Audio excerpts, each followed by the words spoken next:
नमस्कार। चलिए आज आपको ले चलते हैं भारत के झारखंड राज्य की एक ऐसी अंधेरी और अनसुनी कहानी की तरफ जिसे सुनकर शायद थोड़ी सिहरन महसूस हो। तो आइए इस रहस्य के पन्ने पलटते हैं। तो सोचिए, रात के 2 बज रहे हैं।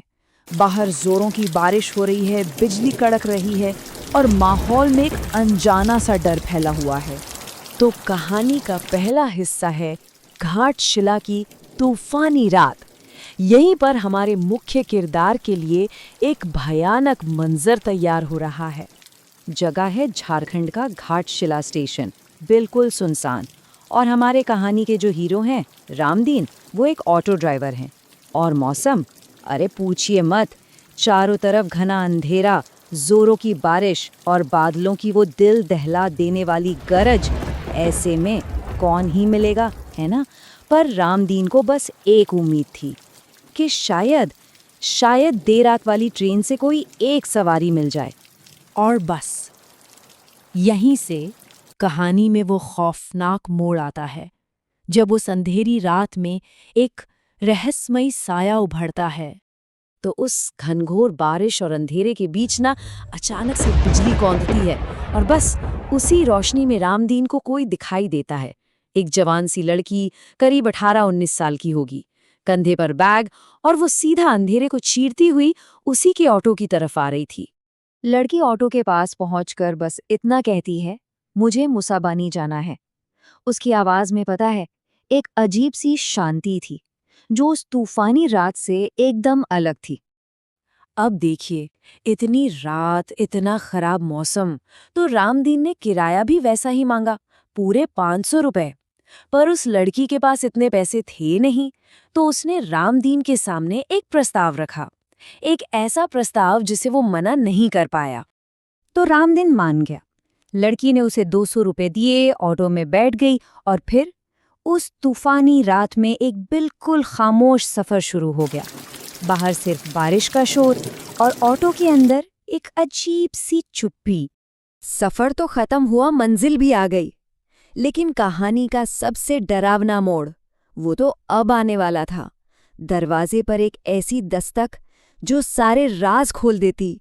लड़की एक पुराने से दिखने वाले मकान के बाहर ऑटो रुकवाती है, कहती है, आप रुकिए, मैं घर से बाकी पैसे लेकर आती हूँ, और अंधेरे में चली जाती है। रामदीन इंतजार करता है, काफी देर इंतजार करता है। मिनट बीतते हैं, घंटे जैसे लगने लगते हैं, और जब वो बहुत देर तक वापस नहीं आती तो भाई रामदीन को चिंता होने लगती है। अब आखिर में परेशान होकर रामदीन खुद ही ऑटो से उतरता है और उस अनजाने घर का दरवाजा खटखटाता है। ये वो दस्तक थी जो एक भयानक सच का दरवाजा खोलने वाली थी। और दरवाजे के उस पार एक ऐसा सच इंतजार कर रहा था जिसके बारे में रामदीन ने कभी सपने में भी नहीं सोचा होगा। काफी देर बाद एक बुजुर्ग दरवाजा खोलते हैं। रामदीन उन्हें सीधा सीधा बताता है, वो जो मेम साहब अभी अभी अंदर आई हैं, उन्होंने मेरा बाकी का किराया देना है। उसे पूरा यकीन था कि लड़की अंदर ही है। लेकिन रामदीन की ये बात सुनकर उन बुजुर्ग के तो जैसे होश ही उड़ गए। उन्होंने साफ साफ मना कर दिया, बोले, इस घर में मेरे अलावा कोई नहीं रहता, कोई महिला नहीं है यहाँ। तभी रामदीन की नजर ना घर के अंदर टंगी एक तस्वीर पर पड़ती है। अरे, वो उसे तुरंत पहचान लेता है और पूरे यकीन से कहता है, अरे यही तो है, ये जो तस्वीर में है, इन्हीं को तो मैं स्टेशन से लेकर आया हूँ। मगर उस तस्वीर पर कुछ ऐसा था जिसे देखकर रामदीन की रूह कांप गई। उस तस्वीर पर फूलों की माला चढ़ी हुई थी, एक ऐसा निशान जो सिर्फ मौत की तरफ इशारा करता है। और फिर वो बुजुर्ग जो बात कहते हैं, उसे सुन के रामदीन के पैरों तले से जमीन ही खिसक जाती है। वो कहते हैं, इस लड़की को तो मरे हुए 8 साल हो गए, ये मेरी पोती थी, ये भला कैसे आ सकती है? तो इस भयानक खुलासे के बाद रामदीन का क्या हुआ? उस एक रात ने उसकी जिंदगी को हमेशा हमेशा के लिए कैसे बदल दिया? ये सुनते ही रामदीन बस सन्न रह गया, मानो पत्थर का बन गया हो। उसे न अपनी आंखों पर यकीन हो रहा था, न कानों पर। उसका पूरा जिस्म डर से कांप रहा था। जैसी तैसे लड़खड़ाते हुए वो वापस अपने ऑटो तक पहुंचा और वहां जो देखा उससे तो उसका डर और भी पक्का हो गया। ऑटो की सीट पर 100 के 3 नोट रखे थे, वही बाकी का किराया। ये नोट एक ठंडा डरावना सबूत थे कि जो भी हुआ वो कोई वहम नहीं था। वो कांपते हाथों से पैसे उठाता है और बस उस रात के अंधेरे में वहां से भाग निकल जाता है, जितना दूर हो सके।